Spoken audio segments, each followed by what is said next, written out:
Hello friends, welcome to Geetha Samsara Sante. ಕರುಳಿನಲ್ಲಿ ಸೇರಿಕೊಂಡಂಥ ಕೆಟ್ಟ ಕಲ್ಮಶವನ್ನು ಹೊರಹಾಕಲಿಕ್ಕೆ ಇವತ್ತಿನ ಮನೆಮದ್ದು ತುಂಬ ಚೆನ್ನಾಗಿ ಕೆಲಸ ಮಾಡುತ್ತೆ. ಜೊತೆಗೆ ರಕ್ತನಾಳಗಳಲ್ಲೂ ಸೇರಿಕೊಂಡಂತಹ ಕಲ್ಮಶವನ್ನು, ವಾತವನ್ನು, ಗ್ಯಾಸನ್ನು ಕಡಿಮೆ ಮಾಡಲಿಕ್ಕೂ ಕೂಡ ಈ ಮನೆಮದ್ದು ತುಂಬಾನೇ ಒಳ್ಳೆಯದು. ಯಾವಾಗ ನಮ್ಮ ಕರುಳು ಶುದ್ಧೀಕರಣಗೊಳ್ಳುತ್ತೋ ಆವಾಗ ನಮ್ಮ ಇಡೀ ಬಾಡಿನೂ ಕೂಡ ಶುದ್ಧೀಕರಣಗೊಳ್ಳುತ್ತೆ. ಹಲವಾರು ಕಾಯಿಲೆಗಳು ನಮ್ಮಿಂದ ದೂರ ಆಗುತ್ತೆ. ಯಾವಾಗ ಕರುಳಿನಲ್ಲಿ ಕಲ್ಮಶ ಹಾಗೆ ಉಳಿಯುತ್ತೋ ಆವಾಗ ನಮಗೆ ಸುಸ್ತಾಗೋದು, ಡೈಜೆಷನಲ್ಲಿ ಹಲವಾರು ರೀತಿಯ ಸಮಸ್ಯೆಗಳು ಉಂಟಾಗೋದು, ಕಾನ್ಸ್ಟಿಪೇಷನ್ ಉಂಟಾಗೋದು, ಇದರಿಂದ ಗ್ಯಾಸ್, ಅಸಿಡಿಟಿ, ಅಜೀರ್ಣ ಇಂತಹ ಎಲ್ಲ ಸಮಸ್ಯೆಗಳು ಉಂಟಾಗುತ್ತೆ. ಇದರಿಂದ ನಮಗೆ ಗೊತ್ತಿಲ್ಲದ ಹಾಗೆ ತೂಕ ಜಾಸ್ತಿ ಆಗುತ್ತೆ, ಹೊಟ್ಟೆಯ ಭಾಗ ಮಾತ್ರ ದಪ್ಪ ಆಗುತ್ತೆ, ಸೊಂಟದ ಸುತ್ತಳತೆ ಜಾಸ್ತಿ ಆಗುತ್ತೆ, ಚರ್ಮದ ಸಮಸ್ಯೆ ಉಂಟಾಗತ್ತೆ, ಇನ್ನೂ ಹಲವಾರು ಸಮಸ್ಯೆಗಳು ಉಂಟಾಗತ್ತೆ. ತುಂಬಾನೇ ಸರಳವಾದಂಥ ಸಿಂಪಲ್ ಆದಂಥ ವಿಧಾನದಿಂದ ಇಡೀ ಬಾಡಿ ಕೂಡ ಶುದ್ಧೀಕರಣಗೊಳ್ಳುತ್ತೆ, ನಮ್ಮ ಇಡೀ ಬಾಡಿ ಕೂಡ ಆಕ್ಟಿವ್ ಆಗುತ್ತೆ. ನಮ್ಮ ಕರುಳಿನಲ್ಲಿ ಕಲ್ಮಶ ಯಾವಾಗ ಜಾಸ್ತಿ ಆಗುತ್ತೋ ಇದರಿಂದ 360 ಕಾಯಿಲೆಗಳು ನಮ್ಮ ಬಾಡಿಲಿ ಸೇರ್ಕೊಳ್ಳಕ್ಕೆ, ನಮ್ಮ ದೇಹದಲ್ಲಿ ಉಂಟಾಗಲಿಕ್ಕೆ ದಾರಿಯಾಗತ್ತೆ.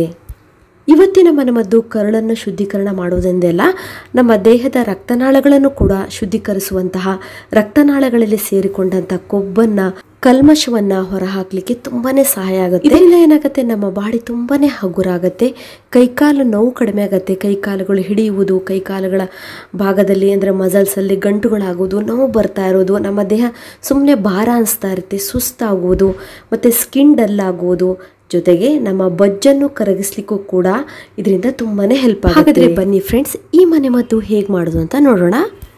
ಅದಕ್ಕೂ ಮೊದಲು hello friends, welcome to Geetha Samsara Sante. ಇದೇ ರೀತಿಯ ವಿಡಿಯೋ ನೋಡಲಿಕ್ಕೆ ನೀವು ಕಾಯ್ತಾ ಇದ್ರಾ? ಹಾಗಾದರೆ ನನ್ನ ಚಾನಲ್ನ ಸಬ್ಸ್ಕ್ರೈಬ್ ಮಾಡ್ಕೊಳ್ಳಿ. ಪಕ್ಕದಲ್ಲಿ ಒಂದು ಬೆಲ್ ಐಕನ್ ಇದೆ, ಅದನ್ನು ಪ್ರೆಸ್ ಮಾಡಿ. ಇದರಿಂದ ನನ್ನ ವಿಡಿಯೋಗಳಿಗೆ ನೀವು ಪ್ರೋತ್ಸಾಹ ನೀಡದಂತೆ ಆಗುತ್ತೆ.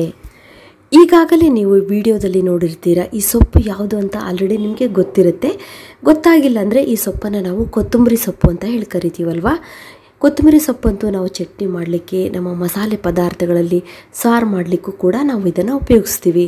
ಈ ಕೊತ್ತಂಬರಿ ಸೊಪ್ಪು ನಮ್ಮ ದೇಹಕ್ಕೆ ಎಷ್ಟು ಒಳ್ಳೆಯದು ಅಂದರೆ, ನಮ್ಮ ದೇಹದಲ್ಲಿ ಸೇರಿಕೊಂಡಂಥ ಕೆಟ್ಟ ಕೊಬ್ಬನ್ನು, ಕೆಟ್ಟ ಕಲ್ಮಶವನ್ನು ಹೊರಹಾಕಲಿಕ್ಕೆ ತುಂಬಾ ಹೆಲ್ಪ್ ಮಾಡುತ್ತೆ. ತುಂಬ ಜನಕ್ಕೆ ಇದ್ರ ಬಗ್ಗೆ ಮಾಹಿತಿ ಇಲ್ಲ. ಇದು ನಮ್ಮ ಮೂಳೆಗಳನ್ನು ರಿಪೇರ್ ಮಾಡಲಿಕ್ಕೆ ಮತ್ತು ಲಿವರ್ ಡಿಟಾಕ್ಸಿಫೈ ಮಾಡಲಿಕ್ಕೂ ತುಂಬಾ ಒಳ್ಳೆಯದು, ಮತ್ತು ಕರುಳಿನ ಶುದ್ಧೀಕರಣಕ್ಕೂ ಇದು ತುಂಬಾ ಒಳ್ಳೆಯದು. ಈ ಕೊತ್ತಂಬರಿ ಸೊಪ್ಪಿನಲ್ಲಿರುವಂಥ ವಿಟಮಿನ್ ಕೆ ಅಂಶದಿಂದಾಗಿ ಇದು ನಮ್ಮ ಹಾರ್ಟಿಗೆ ಕೂಡ ತುಂಬಾ ಒಳ್ಳೆಯದು. ಕೊತ್ತಂಬರಿ ಸೊಪ್ಪಿನಲ್ಲಿ ವಿಟಮಿನ್ ಎ ಮತ್ತು ವಿಟಮಿನ್ ಸಿ ಅಂಶ ಇದೆ. ಇದು ನಮ್ಮ ದೇಹಕ್ಕೆ ತುಂಬಾ ಒಳ್ಳೆಯದು. ಇದರಲ್ಲಿರುವಂತಹ ಆ್ಯಂಟಿ ಆಕ್ಸಿಡೆಂಟ್ಸ್ನಿಂದಾಗಿ ನಮಗೆ ಇಮ್ಯುನಿಟಿನ ಬೂಸ್ಟ್ ಮಾಡಲಿಕ್ಕೆ, ರೋಗ ನಿರೋಧಕ ಶಕ್ತಿಯನ್ನು ಹೆಚ್ಚಿಸಲಿಕ್ಕೂ ಕೂಡ ಇದು ತುಂಬಾ ಒಳ್ಳೆಯದು.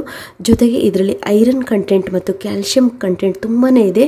ಮೂಳೆಗಳು ಗಟ್ಟಿಯಾಗಲಿಕ್ಕೆ, ಯಾರಿಗೆ ಅನಿಮಿಯಾ ಇದೆ, ರಕ್ತಹೀನತೆ ಇದೆ, ಅವರಿಗೂ ಕೂಡ ಈ ಕೊತ್ತಂಬರಿ ಸೊಪ್ಪಿನ ಜ್ಯೂಸ್ ತುಂಬಾ ಒಳ್ಳೆಯದು. ಅಲ್ಲದೆ ಈ ಕೊತ್ತಂಬರಿ ಸೊಪ್ಪು ನಮ್ಮ ಕರುಳಿನಲ್ಲಿ ಸೇರಿಕೊಂಡಂತಹ, ಅಂಟಿರುವಂತಹ ಕೆಟ್ಟ ಕಲ್ಮಶವನ್ನು ಹೊರಹಾಕಲಿಕ್ಕೆ, ಕರುಳನ್ನು ಕ್ಲೀನ್ ಮಾಡಲಿಕ್ಕೆ, ಶುದ್ಧೀಕರಣ ಮಾಡಲಿಕ್ಕೆ ತುಂಬಾ ಒಳ್ಳೆಯದು. ನೀವು ನೋಡ್ತಿದ್ರಲ್ಲ, ಇಲ್ಲಿ ನನ್ನ ಕೈಯಲ್ಲಿ 1 ಹಿಡಿಯಷ್ಟು ಫ್ರೆಶ್ ಆದಂಥ ಕೊತ್ತಂಬರಿ ಸೊಪ್ಪನ್ನು ನಾನು ತೊಗೊಂಡಿದ್ದೀನಿ.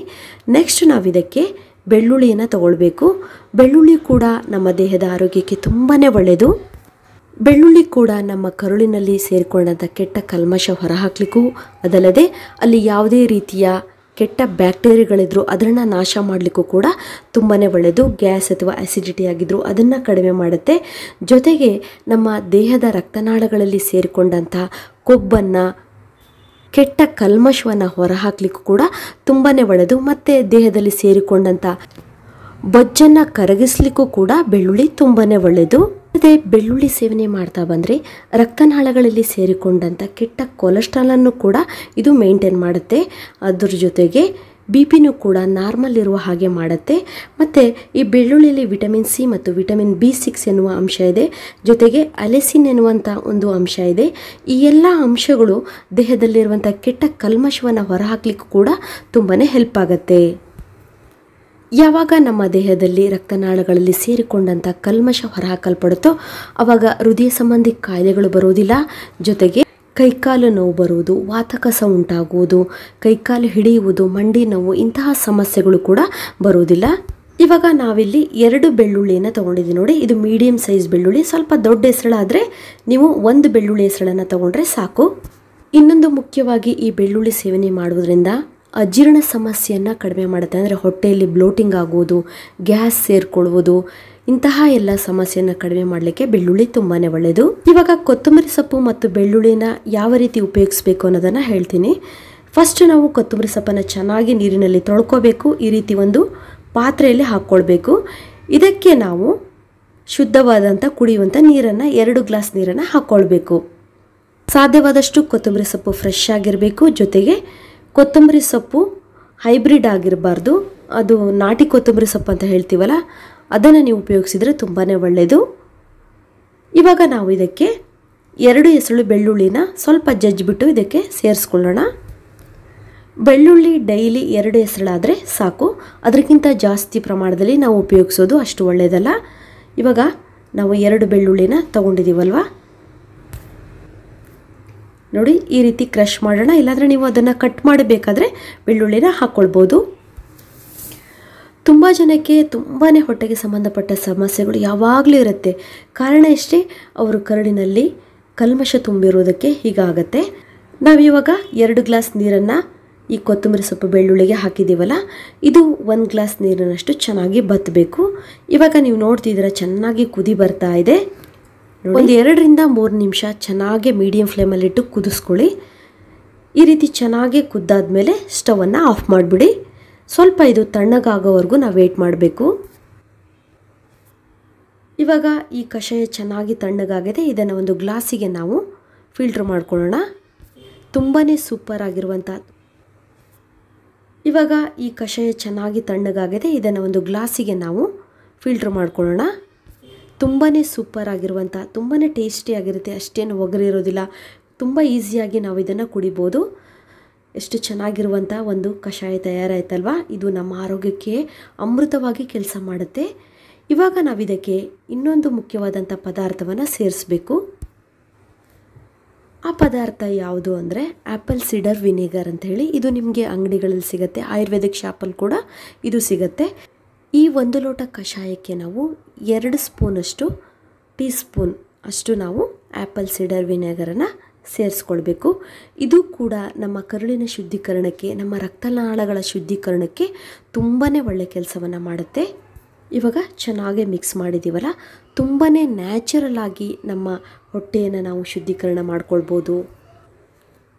ನೋಡಿ ಈ ಕಷಾಯ ತಯಾರಾಯ್ತಲ್ವ, ಇದನ್ನು ನಾವು ಯಾವಾಗ ಕುಡಿಬೇಕು ಅಂದರೆ ಬೆಳಗ್ಗೆ ಎದ್ದ ತಕ್ಷಣ ಖಾಲಿ ಹೊಟ್ಟೆಯಲ್ಲಿ ಈ ಕಷಾಯವನ್ನು ನಾವು ಕುಡಿಬೇಕು. ಇನ್ನು ಇದನ್ನು ಎಷ್ಟು ದಿವಸ ಕುಡಿಬೇಕು ಅಂದರೆ ಒಂದು 15 ದಿವಸನಾದರೂ ನೀವು ಕುಡಿಬೇಕು.